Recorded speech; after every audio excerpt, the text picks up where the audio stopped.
Oke pemirsa, selamat sore, berjumpa lagi dengan petani milenial Kabupaten Pekalongan. Mantap. Sore hari ini saya sedang berada di kebun melonnya Mas Wisnu yang berada di Desa Sidomukti, Kecamatan Karanganyar, Kabupaten Pekalongan. Ya. Ini tampak di belakang ada Mas Wisnu dan timnya sedang membersihkan melon yang habis dipanen. Katanya biar apa katanya?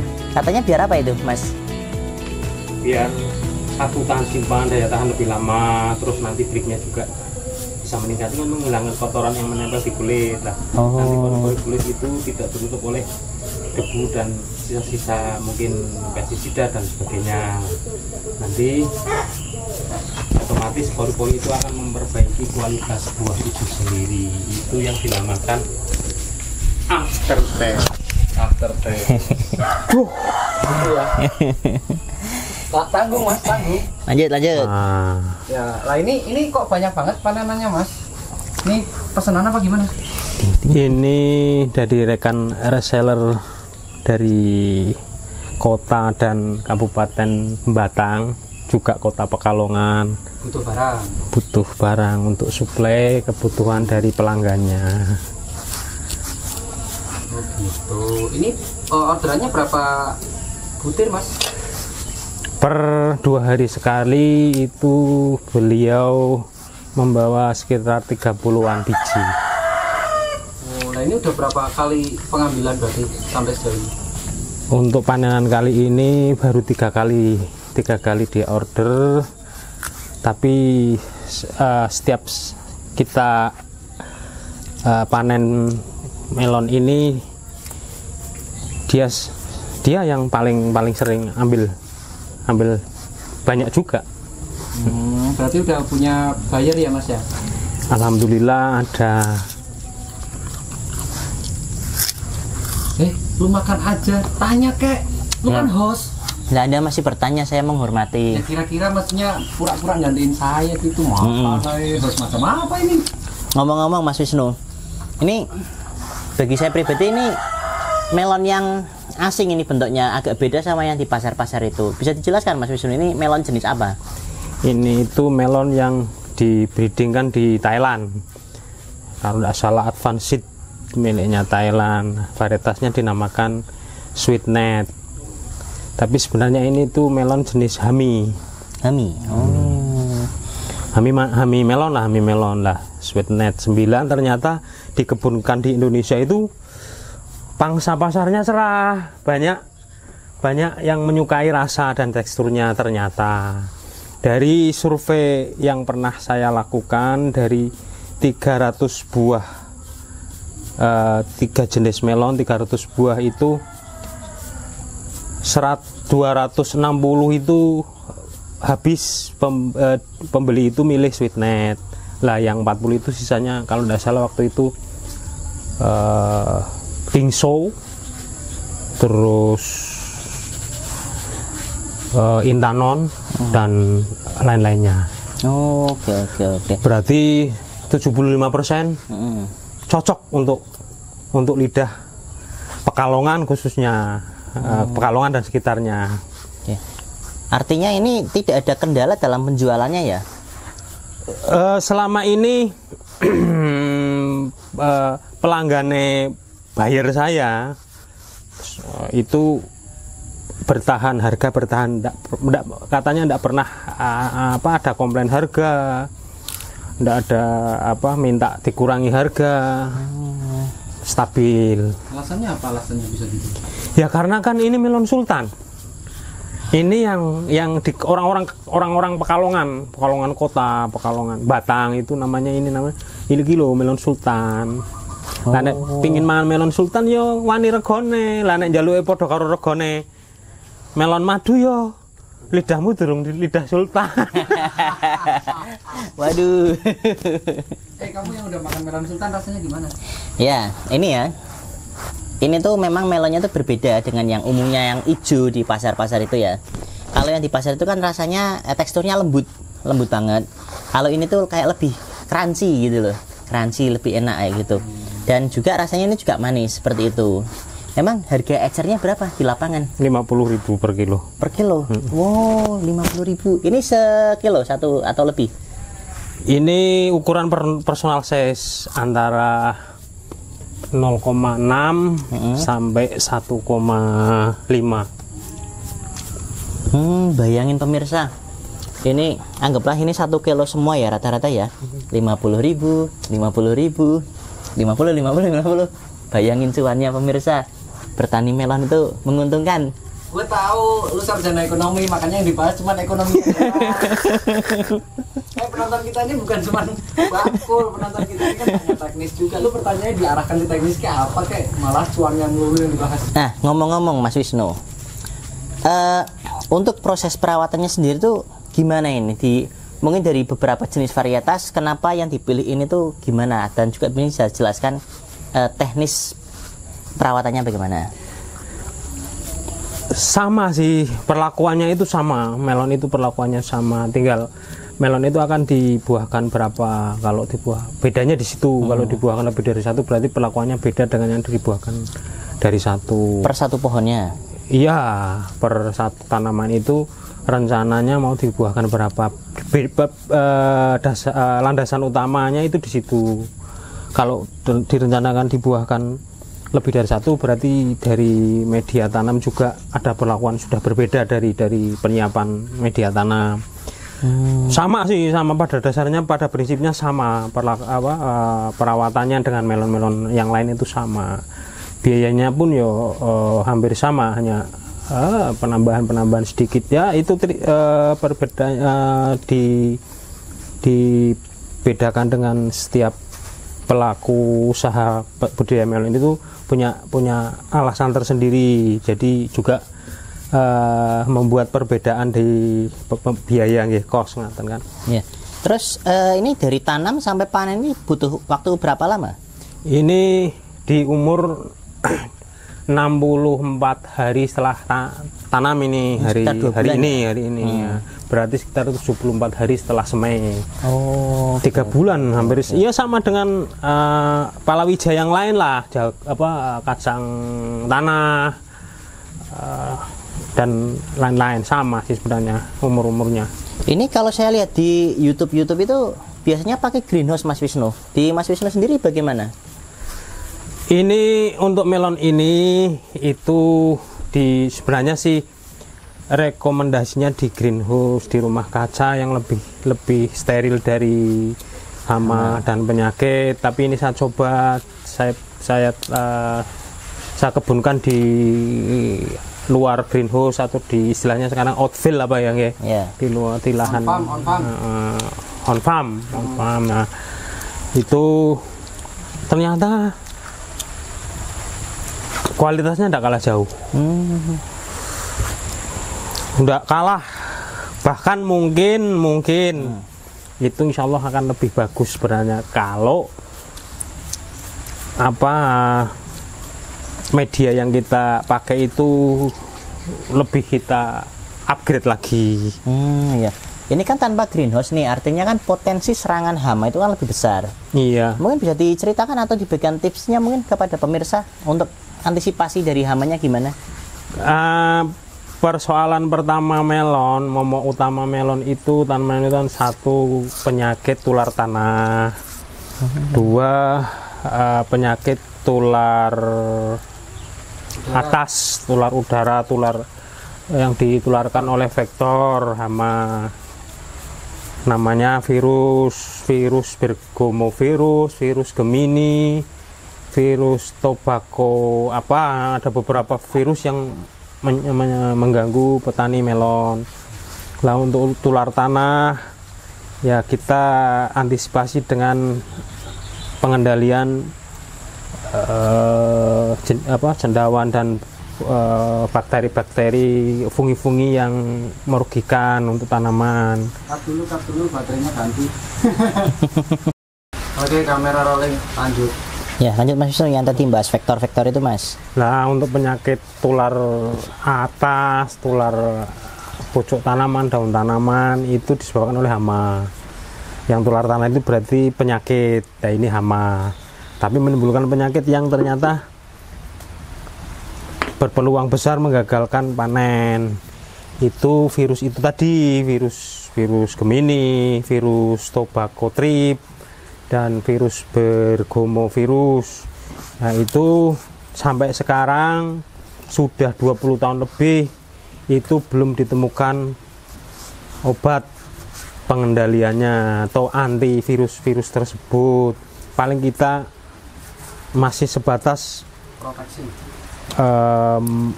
mengendalikan hama vektornya.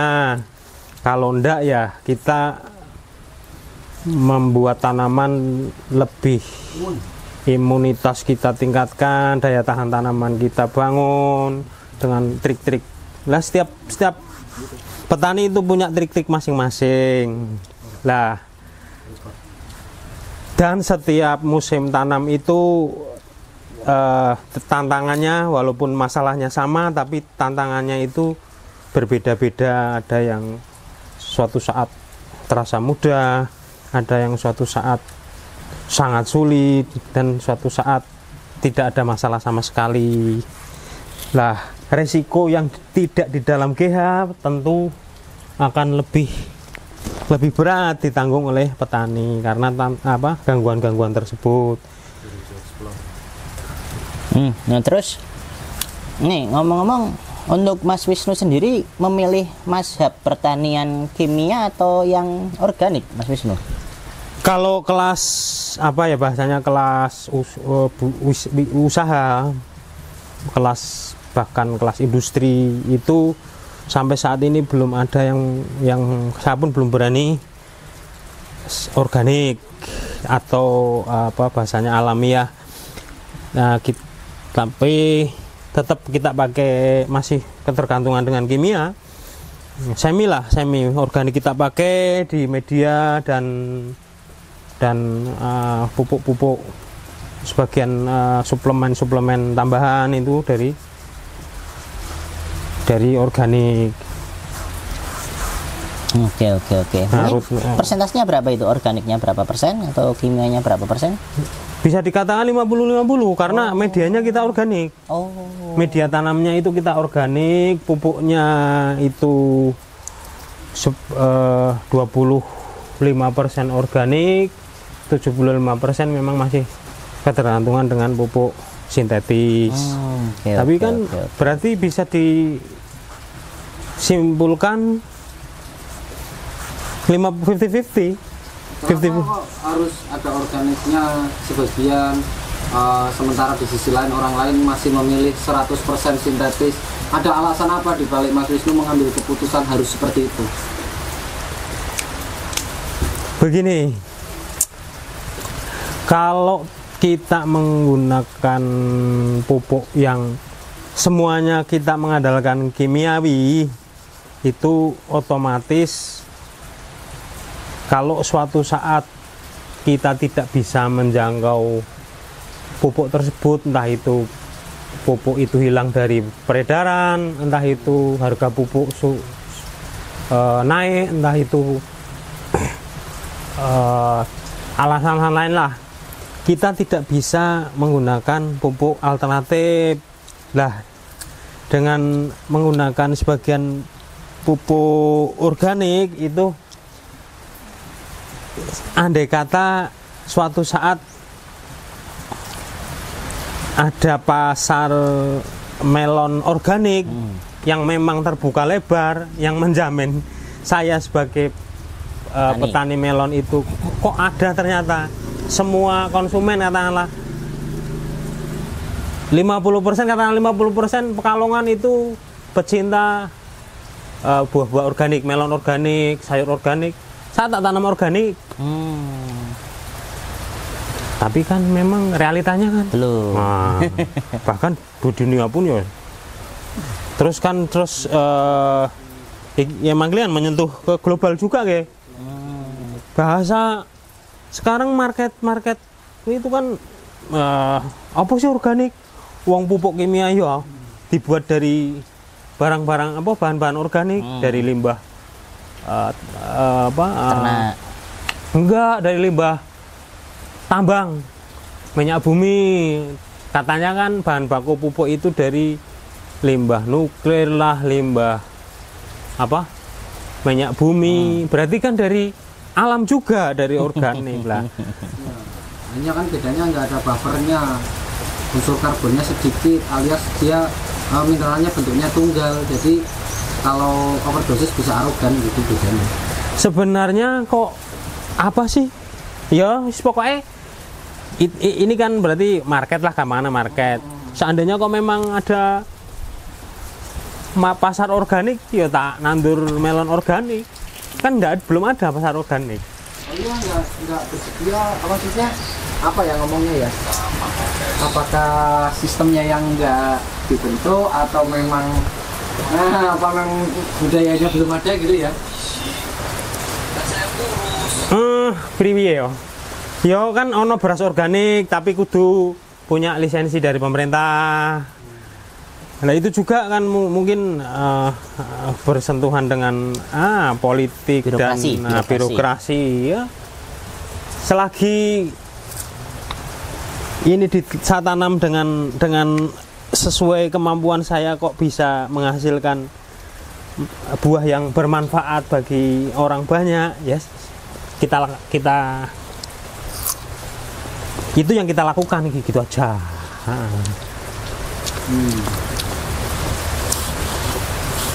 Ngomong-ngomong, Mas Wisnu ini dah jadi petani melon dah sejak kapan? Kapan yo? Kalian ngitung guys. Saya itu dulu dapat keterampilan petani itu ikut training center di lembaga swadaya masyarakat milik Departemen Kebudayaan Jepang. Itu namanya OISKA Training Center. OISKA Indonesia itu dulu ada 2 di Cimenteng dan Sukabumi, dan Karangpandan Karanganyar Solo. Ya saya ikut yang di OISKA TC Karanganyar. Nah di sana unggulan untuk pembelajarannya itu di buah-buahan seperti ini. Tahun kapan itu? Itu tahun 2003. 2002, angkatan 2003 saya. Saya masih 5 tahun berarti. Pulang dari sana sekitar tahun 2000, akhir 2004 itu saya mulai langsung terjun jadi petani. Mas sebelum petani apa Mas? Itu kan saya lulusan sekolah menengah atas itu kan tahun 99. Tahun 2000 saya ikut magang tenaga harian lepas di instansi pemerintah, tapi saya tidak betah. Akhirnya ikut pingin jadi TKI, tapi setelah lepas training itu malah tidak minat jadi TKI. Dan lihat kartunya di pertanian lebih menguntungkan ya. Artinya di kampung pun yang dulu kan tahun-tahun dulu dekade dulu kan nang kampung yo angel luru duit cukup ring Jakarta. Apa IT apa jahit, apa priye ning Jakarta ngerantau golek duit. Tapi alhamdulillah bisa dibuktikan ternyata di kampung pun kita bisa dapat uang kalau kita telaten dan mau payah sidik lah. Oke. Makan terus gue kasih dong sini. Mau juga aku, jangan kamu sendiri. Justru ini tuh menunjukkan bahwa natural itu, enaknya itu natural. Aku tahu enaknya aku ya doang, nggak makan, bukan kamera doang. Nah, potong ya. Jangan sama jariku. Hei, Nih. hei, arep Bali. Nah ini. Potongin aja, Bojomu udah. gowokne ra? Nah, oke ya, kita makan dulu.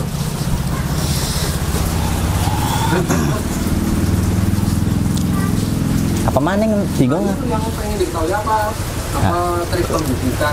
Gini aja, karena saya memang masih Itu belum diangkat dripnya. dripnya. Padahal drip hari ini bahkan. Oh iya. Ini untuk tingkat kemanisannya atau breaknya itu Ambil alatnya. saya coba sendiri. Iya. Oke. Monggo dites jenengan piyambak untuk derajat kemanisan. Ini dilap dulu ya. Meter itu, karenanya dia ngetes Dilap dulu ya. Iya. Lap. kadar glukosanya ya. Jadi nanti itu di pembiasan cahayanya nanti akan ketahuan yang lebih berat jenisnya lebih rendah nanti akan nampak di bawah berwarna putih. Nanti yang apa yang tidak berat atau ringan lebih ringan seperti air itu nanti di pembiasan cahaya pembelokannya itu berwarna biru atasnya kayak gitu. Gimana? Gimana? Ini kan kemarin aku lihat Kuswanto itu kayak dicacak-cacak biar keluar airnya itu ya. Ya sebenarnya nggak usah dikeruk-keruk aja bisa mas. Oh, keruk-keruk aja ya. Tipis keruk-keruk tipis gitu. Nah gitu. Intinya kan itu kan dari kelarutan itu nanti dites Ya. apa namanya viskositas ya, kekentalannya. Nanti dari viskositinya itu kan ada sekian persen kadar lemak. Itu sistemnya pembiasa cahaya mas. Oke, udah. Malah saya yang jelasin. Kameramen kok. Jangan-jangan kayak Mas Wisnu itu kalau di grup malah jelasin produk saya. Sama. Udah ambil airnya tadi. Kenceng. Tuh, kelihatan saya nggak? Ini ya, aku nggak tahu bacanya, cuma nih yang kelihatan, yang bawah warna putih, yang atas warna biru. Ya. Nah, yang putih di Yang- apa tuh? Yang bawah itu di angka, sebentar, 15, 16 tuh hampir 17. Hampir 17, tapi kalau yang ya ini kan ada kanan kiri ya. Ya, yang kiri yang kanan mas. Yang kanan iya, yang kanan ini 17. Ya, Kalau yang kiri 20. oh itu kan satuannya aja mungkin. Sing break sing kiri lah. Iya. Yang kirinya siapa? Kirinya saya kan? Oh ya, fixnya. Oke. Iya, yang kirinya saya itu. Nah, ini ada tulisannya bawah brick. Yang kanan salinity. Salinity itu kadar garam atau kadar kekentalan ya, kekeruhan mineral yang ada di dalamnya. Nah, ini bricksnya itu putih-putih itu di angka 20. Oh, coba sini kamera mau. Tapi kalau salinity-nya di 17. Bisa nggak kelihatan di kamera? Nggak tahu. Coba ya. Ini harus autofocus dulu tapi sebentar. Tak kencengkan dulu pemirsa. Wingi tok bar katik Kuswanto. Iya. Sih, Ngejak presenter cewek. kelihatan. Cewek muda. Nah, itu pemirsa. Bentar. Ini pembelokan cahaya soalnya. Nah, itu tuh kelihatan kecil. Nah. Oh iya pemirsa. Nah, itu yang putih-putihnya ya. Nah, ini 20 ya. Kelihatan ya tekan kamera ya. Nah, 20 kan, nggak bohong kan gue. Nah, 20 beneran guys. Ya pokoknya tadi udah kelihatan lah. Kalau mau nonton bisa diulang. Nah itu tuh. Nah iya kelihatan. 20. Iya benar 20 guys. Mas 20 itu berarti gimana mas? Duh. Gimana kepiye? Gimana? Mas banget apa gimana kalau 20? Kan setiap jenis melon itu membawa gen karakter masing-masing. Nah, ada jenis Cantaloupe melon yang kemampuan breaknya itu paling maksimal itu 16. Itu disukai oleh lidah Eropa yang tidak terlalu suka manis. Lah lidah kita orang Jawa seneng kan masakan be manis mah.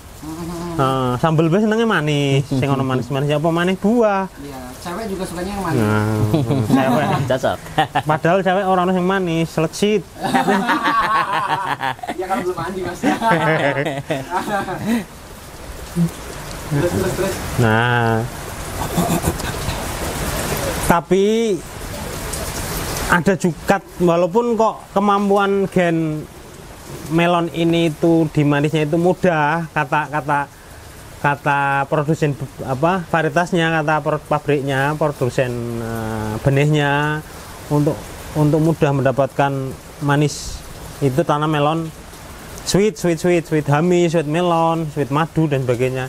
Tapi kalau petaninya perlakuannya juga tidak sesuai dengan konsep budidaya melon, ya tetap gagal.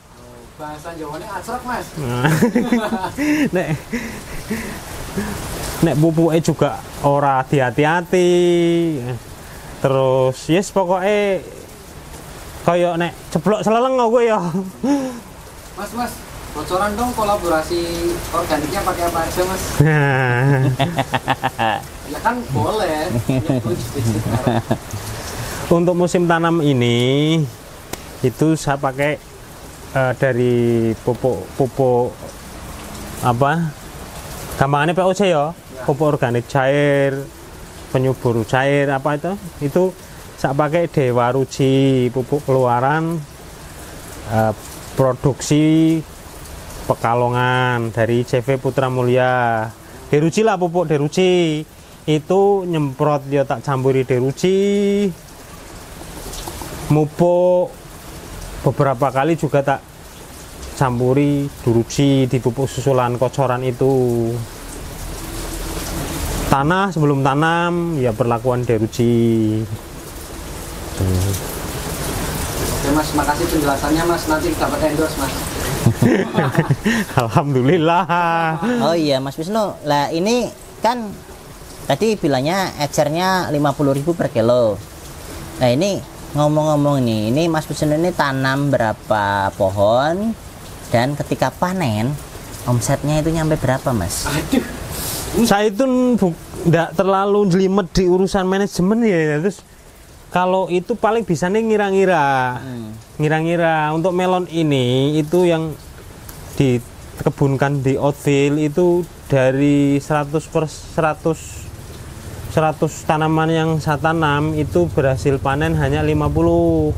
Harganya jadi 50.000 ya. Karena faktor kegagalannya tinggi. Oke. Belum lagi human error Ya. dan lain-lain. 50% lah berhasil panen 50%. Nah, dengan resiko-resiko seperti itu, beban kosnya juga tinggi.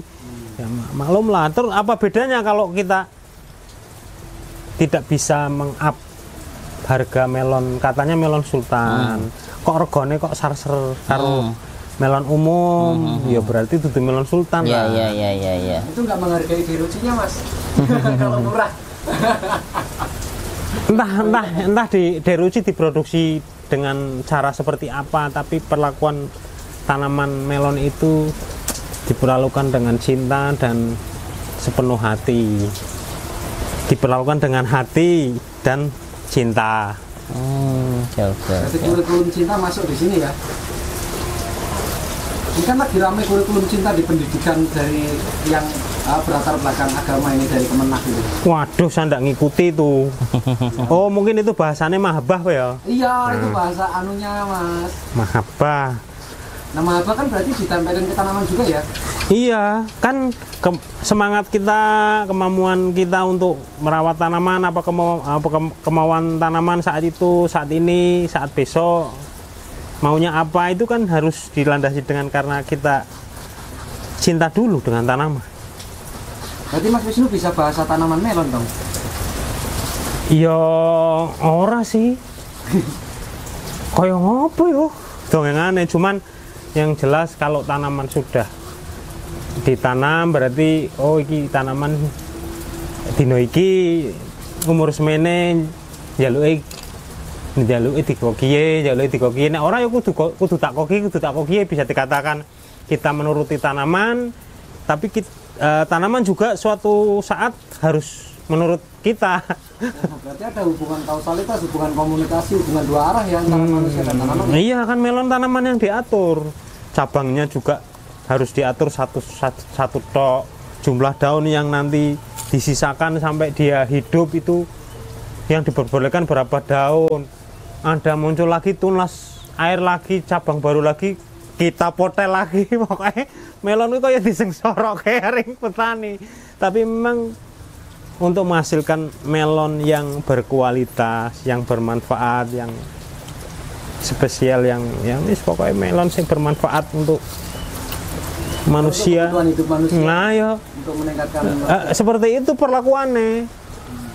putus maneh, putus maneh, putus maneh, ketok maneh, putus maneh, ketok maneh.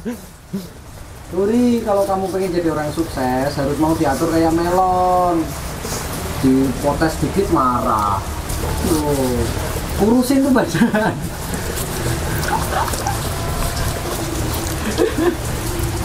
Ayo.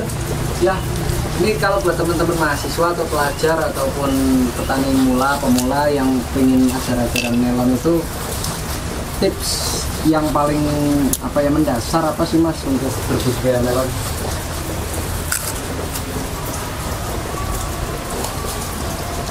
Anggap bisa coba ya. Yo,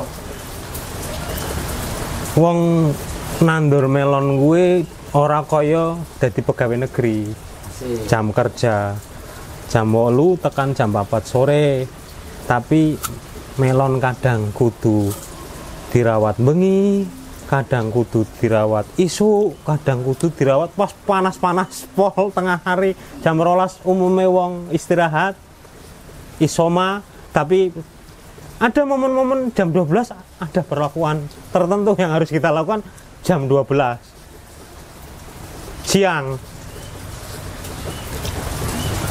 Kudu iso, kudu gelem sak wayah-wayah. Terus kalau Pekalongan terutama untuk Gen Z Pekalongan itu dulu pernah ada melon plat G, melon terbaik se-Indonesia.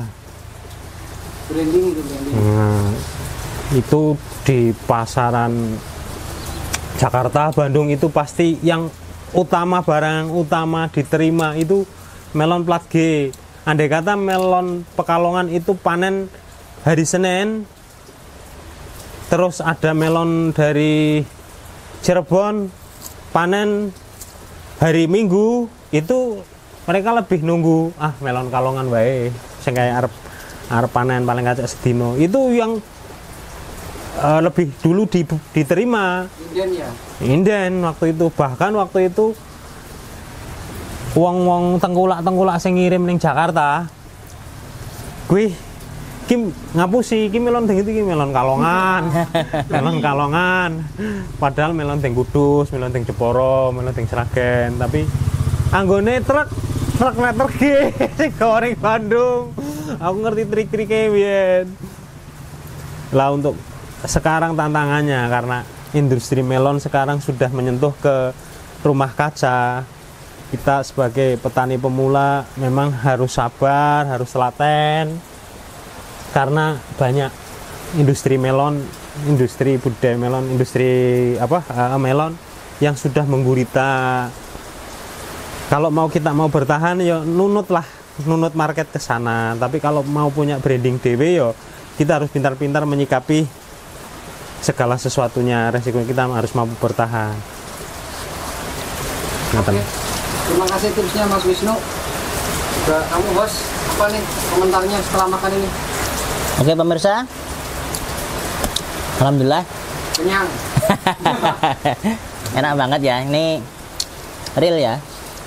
Ini kita udah mendengarkan nasihat-nasihat dan informasi dari praktisi petani melon di Kabupaten Pekalongan. Jangan lupa follow akun Beruji Explore. Like, comment, subscribe, share. Dan juga imitasi. Maksudnya ditiru baik-baiknya. Nah, untuk informasi seputar dunia pertanian khususnya di Kabupaten Pekalongan dan sekitarnya. Oke, cukup begitu saja dari saya, Fahri Al-Akbar. Selamat sore, dadah. Oke, kita close up minumnya. Wow.